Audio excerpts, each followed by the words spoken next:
Hello बच्चों, विज्ञान का केमिस्ट्री पोर्शन का अगला सेट है सेट 4-8 जिसका कोड है 824 EM, जिसका पहला बहुविकल्पीय प्रश्न यानी 8वां प्रश्न है Zn plus H2SO4 Zn plus H2SO4 gives out ZnSO4 plus H2। यह अभिक्रिया कहलाती है। चूँकि इसमें अधिक क्रियाशील परमाणु जड़न है और ये हाइड्रोजन को विस्थापित कर रहा है, अपने जगह से हटा रहा है। तो जब कोई अधिक क्रियाशील तत्व कम क्रियाशील तत्व को विस्थापित कर देता है तो यह क्रिया कहलाती है विस्थापन क्रिया। तो 8वें का बी ऑप्शन सही है। कौन सी क्रिया? विस्थापन क्रिया। 9वां प्रश्न है Na2CO3 का प्रचलित नाम है। Na2CO3 इसका जो नाम है यह है सोडियम कार्बोनेट। इसका अन्य जो नाम ऑप्शन में दिया है यह होता है, इसका अन्य नाम जो होता है धावन सोडा। यह ऑप्शन नंबर आप में सी है, 9th का सी। 10वां प्रश्न है निम्नलिखित में क्षार धातु हैं। पहले हम जान ले क्षार धातु क्या है। आवर्त सारणी में पूरे के पूरे 118 तत्व हैं। पहले वर्ग के तत्वों को क्षार धातु कहा जाता है और ये है हालीना ने की रब से फरियाद। हालीना रब से फरियाद, ये सारे के सारे पहले वर्ग के तत्व हैं, इन्हें क्षार धातु कहा जाता है। चूंकि हाइड्रोजन अधातु है तो ये सारी की सारी धातुएं हैं और ये पहले वर्ग की हैं तो इन्हें कहा जाता है क्षार धातु। ऑप्शन में आपका सोडियम है तो आपका सोडियम ऑप्शन सही हो जाएगा और ये ऑप्शन है 10वें का ए। अगर सोडियम ना देके कोई और भी ऑप्शन में होता तो वो भी कह सकते हैं। आपकी क्षार धातुएं lithium, sodium, potassium, rubidium, caesium और फ्रांसियम। 11वां नंबर आपका प्रश्न है कॉलम ए में दिए गए यौगिकों का सम्मिलन कॉलम बी से करिए, यानी मिलान करना है। जिसमें ऑप्शन ए में इसमें है पहला है हाइलोएल्केन।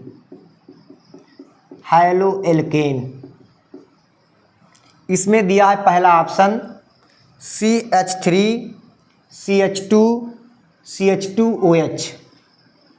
इसका हम लॉन्ग फॉर्म लिखा है, शॉर्ट फॉर्म भी दे रहे हैं। कार्बन से 3 हाइड्रोजन जुड़े हैं तो CH3, कार्बन से 2 हाइड्रोजन जुड़े हैं तो CH2 और कार्बन से 2 हाइड्रोजन OH। ये जानते हैं अब कार्बन की 4 संयुक्ता होती हैं। एकल बंध से तो 4 बंध, डबल बॉन्ड से जुड़ेगा तो 2-2 बंध, त्रिका बंध से तो 1 3 और 1 सिंगल, यानी कार्बन की 4 संयुक्ता होती है। बी ऑप्शन में आपका एल्कोहल, सी में है आप में कीटोन और डी में है आपके एल्कीन। इधर ऑप्शन है 1 2 3 4, दूसरे में है CH3 CH2 CH2Cl, तीसरे में है CH3 single bond CH double bond CH2 और चौथे और आखिरी में है CH3 C double bond O CH3।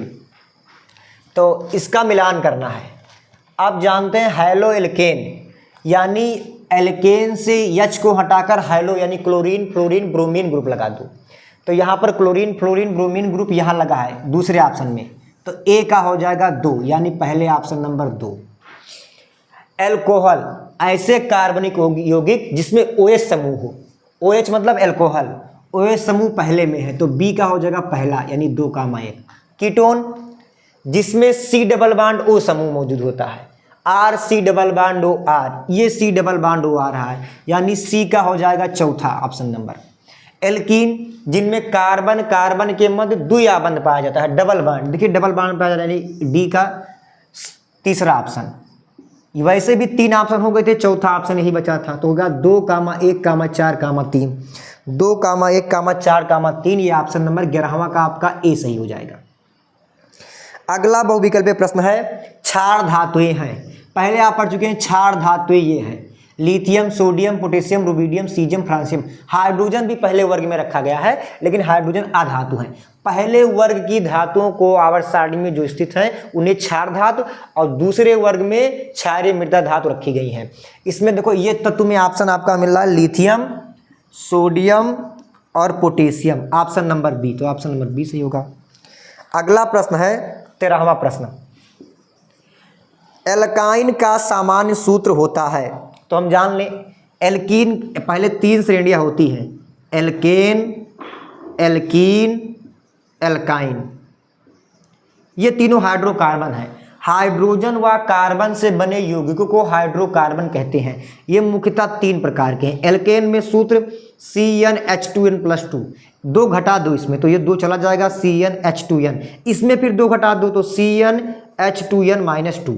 Alkene का CnH2n+2, एल्कीन में 2 हटा दो CnH2n, एल्काइन में CnH2n-2। यानी आपको एल्काइन पूछा है तो सूत्र हो जाएगा CnH2n-2। ये आपका ऑप्शन नंबर हो जाएगा सी, 13वें का सी। ये आपका था केमिस्ट्री भाग का बहुविकल्पीय प्रश्न। अब हम आ जाएंगे लघुत्तरीय या अतिलघुत्तरीय, या इसको बोलते हैं उपभाग 2। इसमें पहला प्रश्न दिया है, निम्नलिखित समीकरण को संतुलित कीजिए। यानी कोई समीकरण दिया हुआ है, उस समीकरण को हमें संतुलित करना है। तो हम जानते हैं कि जिस भी समीकरण को संतुलित करना होता है उसमें बाएं पक्ष में तत्वों की संख्या या तत्वों के परमाणु की संख्या बराबर दाएं पक्ष में तत्वों के परमाणु की संख्या, यानी दोनों पक्ष में अभिकारक और उत्पाद क्या हो, बराबर हो। इसमें 5वें का जो पहला है क्वेश्चन, 5वें का पहला प्रश्न ये आप में है Hg(H2SO4) + NaOH। तो ये Na इसके साथ अम्ल और क्षार है, तो अम्ल और क्षार क्रिया से लवण और जल बनेगा।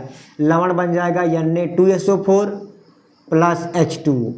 यही बना है Na2SO4 + H2O। अब देखिए यहाँ पर H2SO4 बराबर है, यहाँ 1 Na, यहाँ 2 Na। तो यहाँ सोडियम की संख्या 2 है, यहाँ 1 है, कितने से गुणा कर देंगे, 2 से। यहाँ 2 सोडियम, 2 सोडियम, यहाँ 1 SO4, यहाँ 1 SO4 संतुलित है। यहाँ दीजिए ऑक्सीजन की मात्रा है, यहाँ 2 हाइड्रोजन, 2 4 हाइड्रोजन, यहाँ 2 हाइड्रोजन, यहाँ 2 से कर देंगे गुणा, 2 दूनी 4। देखिए दोनों पक्षों में तत्वों के परमाणु की संख्या बराबर है, अर्थात यह समीकरण कैसा है, संतुलित है। इसका दूसरा खंड पूछा है, MgCl2 + AgNO3 गिव्स आउट, ये बन जाएगा MgNO3 का होल ट्वाइस प्लस AgCl। यही बन जाएगा MgNO3 का होल ट्वाइस प्लस AgCl। ध्यान से देखिए, यहाँ पर 2 Cl, यहाँ पर 1 Cl, तो यहाँ कितने से गुणा कर देंगे, 2 से। Cl बराबर हो गए, लेकिन यहाँ हो गया 2 Ag, यहाँ 1 Ag है, यहाँ 2 से गुणा कर देंगे। Mg बराबर है 2 Cl, यहाँ भी 2 Cl, 2 Ag, यहाँ 2 Ag, यहाँ NO3 2 बार है, यहाँ भी NO3 2 बराबर है। दोनों पक्षों में तत्वों की परमाणु संख्या बराबर है, इसीलिए कौन समीकरण है, संतुलित समीकरण है। अगला पूछा है इसका खा नंबर 5वें का, जिसका पहला प्रश्न है, अपक्रिया जिंक + H2SO4। तो ये अपक्रिया आप पहले जानते हैं, ये अधिक क्रियाशील परमाणु है, तो कम क्रियाशील को विस्थापित कर देगा, ZnSO4 + H2। इसमें पूछा में अभिकारक तथा उत्पाद बताइए। आप पहले से भी जानते हैं, जो अपक्रिया में भाग ले ऐसे पदार्थों को बोलते हैं अभिकारक, जो अपक्रिया के फलस्वरूप बने हुए पदार्थ को बोलते हैं उत्पाद। अपक्रिया में भाग ले रहा है Zn + H2SO4, यानी ये हो जाएगा अभिकारक, यानी रिएक्टेंट। जो अपक्रिया के फलस्वरूप जो बनते हैं उन्हें बोलते हैं उत्पाद। तो ZnSO4 + H2 क्या है, उत्पाद। अपक्रिया के ऊपर जो अपक्रिया की दर को प्रभावित करता है उसे बोलते हैं उत्प्रेरक। यहाँ पे कोई उत्प्रेरक नहीं है, सिर्फ अभिकारक उत्पाद पूछा था। अपक्रिया में जो भाग ले रहा है जिंक और शांत सल्फ्यूरिक अम्ल, वो अभिकारक है। जिंक सल्फेट और हाइड्रोजन गैस बन रही है, ये क्या है, उत्पाद है। इसमें अगला प्रश्न पूछा गया है, अमोनियम क्लोराइड के उसमें वियोजन की अपक्रिया तथा बनने वाले पदार्थों के नाम लिखिए। तो सबसे पहले अमोनियम क्लोराइड का सूत्र लिखेंगे। इसका दूसरा खंड है अमोनियम क्लोराइड, इसका सूत्र होता है अमोनियम का NH4+ और क्लोराइड का Cl-, यानी बन जाएगा NH4Cl। उसमें वियोजन का अर्थ है कि कोई पदार्थ उष्मा की उपस्थिति में टूट जाए या उष्मा की उपस्थिति में अपघटित हो जाए अपने पदार्थों में जिससे बना है, तो इसे बोलते हैं उष्मीय वियोजन। ये हीट का चिन्ह हो गया डेल्टा, तो ये टूट जाएगा NH3 और यहाँ का बचा H+, यहाँ का Cl, NH3 + HCl। पूछा और क्या है, बनने वाले पदार्थों के नाम लिखिए। तो जो बना है ये पहला पदार्थ है अमोनिया, और दूसरा पदार्थ जो बना है ये है हाइड्रोजन क्लोराइड गैस। कौन सी गैस? HCl को बोलते हैं hydrogen chloride, HCl gas, hydrogen chloride gas. ये आपका उत्पाद बन गया। अगला प्रश्न पूछा है आपसे 6वां, निम्नलिखित यौगिकों के IUPAC नाम लिखिए। देखिए 6वां प्रश्न पूछा है, 6वें का पहला प्रश्न है, इसका IUPAC नाम लिखना है CHH मतलब C डबल बॉन्डो CH3। इसको हम शॉर्टकट में लिख सकते हैं CH3 C डबल बॉन्डो CH3। कितने कार्बन की संख्या है? 3। नंबरिंग करेंगे, क्रियात्मक समूह है C डबल बॉन्डो यानी कीटोन। अब नंबरिंग करेंगे 1 2 3 1 2 3। अधिकतम कार्बन की संख्या कितनी आ रही है? 3। 3 कार्बन के लिखते हैं हम प्रोप। सिंगल बॉन्ड है तो इसमें लगा देंगे एन। क्रियात्मक समूह C डबल बॉन्डो है, C डबल बॉन्डो के लिए ओन लिखते हैं। कितने पर जुड़ा है? 2 पर, तो प्रोपेन 2 ओन, या इसको लिख सकते हैं 2 प्रोपेनोन। अगला पूछा है आपका दूसरा, इसमें पूछा है CH3 CH2 CH2 फिर CH2 फिर CH2 CHOH। 1 2 3 4 5 6 कार्बन की श्रृंखला दी है। इसको शॉर्टकट में लिख सकते हैं CH3 और यहाँ पर है CH2OH, बीच में CH2 है। CH3 CH2 CH2 CH2 2 2 4 1 5 और CH2OH। ये 6 कार्बन की श्रृंखला दी है और इसमें क्रियात्मक समूह जोड़ दिया गया OH। OH क्रियात्मक समूह के लिए इसका IUPAC नाम लिखते हैं ऑल। 6 कार्बन है, जहां से क्रियात्मक समूह लगा है वहां से नंबरिंग करेंगे 1 2 3 4 5 6। 6 कार्बन के लिए जो IUPAC नाम में लिखते हैं वो लिखते हैं हेक्स। सिंगल बॉन्ड है इनके बीच तो लिखेंगे एन। कितने पर लगा है? पहले कार्बन पर क्रियात्मक समूह लगा है, क्रियात्मक समूह के लिखते हैं ऑल। इसका IUPAC नाम अथवा लग जाएगा हेक्सेनॉल, क्योंकि 1 नंबरिंग लिखते नहीं, या 1 हेक्सेनॉल या हेक्सेनॉल। अगला प्रश्न है, निम्नलिखित तत्वों की परमाणु संख्या तथा संयोजकता लिखिए। परमाणु संख्या का अर्थ है परमाणु क्रमांक, और परमाणु क्रमांक जो होता है वो धनावेशों की संख्या के बराबर होता है। 7वें का ख नंबर है, 6वें का ख नंबर है ऑक्सीजन। पहला क्वेश्चन है ऑक्सीजन।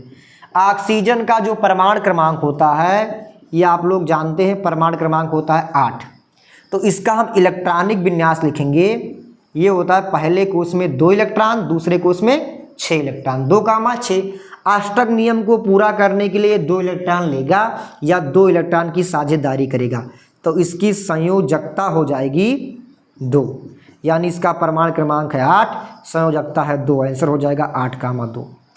अगला प्रश्न है पोटेशियम। दूसरा प्रश्न है इसमें पोटेशियम। पोटेशियम का परमाणु क्रमांक होता है 19, यानी इसका परमाणु क्रमांक हो जाएगा 19। प्रोटॉनों की संख्या 19। इसका हम इलेक्ट्रॉनिक विन्यास लिखेंगे, इलेक्ट्रॉनिक कॉन्फ़िगरेशन। तो इसका होता है 2 8 8 1 8 8 16 2 18 1 19। इसके बाह्य कोष में 1 इलेक्ट्रॉन है। अब यह क्षार धातु है। धातुओं की पहली प्रॉपर्टी होती है इलेक्ट्रॉन त्याग कर धनात्मक बनाते हैं। तो इसके बाह्य कोष में 1 इलेक्ट्रॉन है, 1 इलेक्ट्रॉन त्याग देगा, इसके बाह्य कोष में 8 इलेक्ट्रॉन आ जाएगा, यानी अष्टक नियम का पालन कर लेगा। तो इसकी संयोजकता हो जाएगी 8। तो इसका आंसर आ जाएगा 19, 1 सॉरी 1 इलेक्ट्रॉन त्यागेगा, तो इसकी संयोजकता हो जाएगी 1। के ऊपर 1 प्लस होता है, के प्लस बनाता है। तो फिर आया अगला, निम्नलिखित पर टिप्पणी कीजिए। ये 2-2 नंबर के आपके प्रश्न है। इन सब पर टिप्पणी का अर्थ है इनकी परिभाषा को लिखना है। कि पहला परिभाषा आप में आया है योगात्मक एवं प्रतिस्थापन अभिक्रिया। एक में है योगात्मक अभिक्रिया, दूसरा है प्रतिस्थापन अभिक्रिया। योगात्मक, तो ये 7वें का है योगात्मक अभिक्रिया। योग का अर्थ है जुड़ना। कोई 2 पदार्थ आपस में जुड़ जाएं और उत्पाद में केवल एक बनाए तो ऐसी अपक्रिया को बोलते हैं योगात्मक अपक्रिया, कॉम्बिनेशन रिएक्शन। दो पदार्थ संयोग करके एक ही नया पदार्थ बनाते हैं। जैसे इसका एग्जांपल लेंगे, C+O2 गिव्स आउट CO2। यहाँ भाग कौन लिया, कार्बन और ऑक्सीजन, और बना क्या, कार्बन डाइऑक्साइड। यानी दो पदार्थ, दो विकारक भाग ले रहे हैं, उत्पाद एक बन रहा है, यानी दो के संयोग से एक बन रहा है, तो ये कहलाएगा योगात्मक अपक्रिया। इस अपक्रिया को बोलते हैं संयोजन अपक्रिया। इस अपक्रिया का एक और नाम है, उसे बोलते हैं संयोजन अपक्रिया। इसका एग्जाम्पल एक और लिख सकते हैं हम, जैसे H2+O2, हाइड्रोजन और ऑक्सीजन को मिलाओगे तो बनता है H2O। यहाँ दो ऑक्सीजन, यहाँ एक ऑक्सीजन, 2 से गुणा, 2 दूनी 4, यहाँ 2 से गुणा। हाइड्रोजन और ऑक्सीजन दो अभिकारक आपस में मिलकर एक उत्पाद बना रहे हैं। कितने उत्पाद बना रहे हैं, एक उत्पाद बना रहे हैं, यानी ये कौन सी क्रिया कहलाएगी, योगात्मक या संयोजन अपक्रिया। अगला है प्रतिस्थापन अपक्रिया। इसी में पूछा गया प्रतिस्थापन अपक्रिया। द्विविस्थापन अपक्रिया ही प्रतिस्थापन अपक्रिया है। बस प्रतिस्थापन में कार्बनिक यौगिक लेते हैं और द्विविस्थापन में अकार्बनिक यौगिक। जब कोई एक परमाणु क्रियाशील अधिक क्रियाशील को विस्थापित करे, एक तत्व विस्थापित करे तो विस्थापन। दोनों तत्व आपस में इंटरचेंज हो, आणु का सांद्रण करें तो उसे बोलते हैं द्विविस्थापन।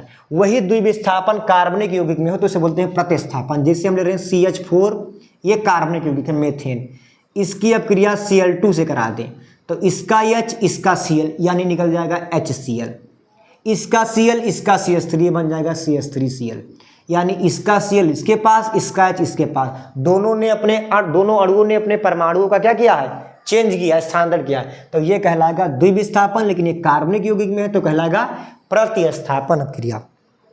अगला इसमें प्रश्न पूछा गया है, 7वें का खा नंबर में मिसेल क्या है। मिसेल, ये भी प्रश्न 2 नंबर में पूछा गया है। मिसेल की घटना साबुन में आती है कि साबुन में 2 प्रकार के सिरे होते हैं। साबुन में कितने प्रकार के सिरे होते हैं, 2 प्रकार के सिरे होते हैं। एक होता है जल रागी, एक होता है जल विरागी। जल रागी का मतलब साबुन का एक सिरा जो जल में क्या होता है, विलेय होता है, जल में विलेय सिरा। और दूसरा होता है ये जल में अविलेय, यानी ये हाइड्रोकार्बन में विलेय होता है। हमेशा साबुन के 2 सिरे होते हैं, एक सिरा जल में विलेय होता है जिसे जल रागी बोलते हैं, एक सिरा जल में विलेय नहीं होता जिसे बोलते हैं जल विरागी। वो सिरा हाइड्रोकार्बन में विलेय होता है। ऐसे घटना होने के कारण, यह गुण होने के कारण साबुन की एक स्पेक्ट्रम स्ट्रक्चर होती है, एक स्पेशल अरेंजमेंट होता है जल के अणुओं का बीच, तो इसकी एक नई संरचना बन जाती है। उस संरचना को बोलते हैं मिसेल संरचना। कौन संरचना, मिसेल। अगला प्रश्न है उदासीनीकरण अपक्रिया क्या है। इसका गा नंबर है उदासीनीकरण अपक्रिया। उदासीनीकरण अपक्रिया का सीधा अर्थ है कि कोई अणु उदासीन हो जाए। अम्ल हो तो H+ दे, क्षार हो तो OH-, और दोनों दे दे तो उसे बोलते हैं उदासीन। जैसे अब अम्ल होगा तो H+ देगा, प्लस क्षार होगा तो OH- देगा, यानी दोनों के साथ हमारा बन जाएगा जल, और बचेगा उसे बोलेंगे लवण। यानी अम्ल और क्षार की अपक्रिया से लवण तथा जल बनता है। इस अपक्रिया को बोलते हैं उदासीनीकरण अपक्रिया। इसका एग्जाम्पल हो जाएगा, इसे अम्ल लेंगे हाइड्रोक्लोरिक अम्ल और क्षार लेंगे NaOH। ये जल में घुलकर H+ देगा, ये OH-, H+ OH- बना लेगा H2O जल, और Na और Cl मिलकर बना देगा NaCl सोडियम क्लोराइड लवण। अब ये बन गया लवण और जल।